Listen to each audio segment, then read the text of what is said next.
কক্সবাজারের রামুতে অসংখ্য ফানুসে আলোকিত হয়ে ওঠে অন্ধকার আকাশ।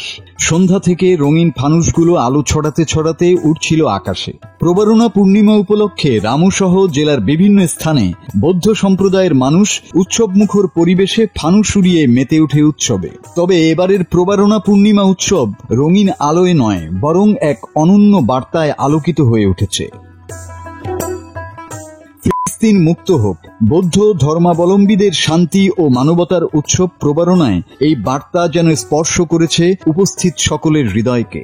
রামুর আকাশ ভরে উঠেছে শান্তির প্রতীক রঙিন ফানুসে। এবারের প্রবারণা পূর্ণিমায় সেই ফানুসেই লেখা ফ্রি প্যালেস্টাইন, যা হয়ে উঠেছে সহমর্মিতা ও মানবতার এক অনন্য ঘোষণা। প্রবারণা পূর্ণিমা বৌদ্ধ ধর্মাবলম্বীদের জন্য একটি গভীর তাৎপর্যময় দিন। এই দিনে ভিক্ষুরা আত্মসমালোচনা ও আত্মশুদ্ধির মাধ্যমে নতুন প্রতিজ্ঞায় ব্রতী হন। বৌদ্ধ ধর্মে এটি সংযম ও পরিশুদ্ধতার উৎসব হিসেবেই পরিচিত। গতকাল সোমবার সন্ধ্যায় জেলার সব বিহারে হাজার হাজার মানুষের অংশগ্রহণে অনুষ্ঠিত হয় বর্ণাঢ্য প্রবারণা পূর্ণিমা উৎসব। রঙিন ফানুস উড়ানোর মুহূর্তে আকাশ জুড়ে ছড়িয়ে পড়ে শান্তি, ভালোবাসা ও সহমর্মিতার সেই বার্তা।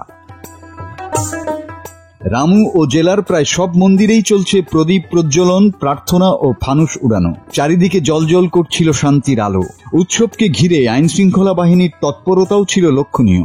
ভিড় নিয়ন্ত্রণ, যান চলাচল ও নিরাপত্তা নিশ্চিতে পুলিশ, র্যাব ও আনসারের যৌথ টহল দেখা গেছে সন্ধ্যার পর থেকে। মাসুদ হাসান, বাংলা টিভি।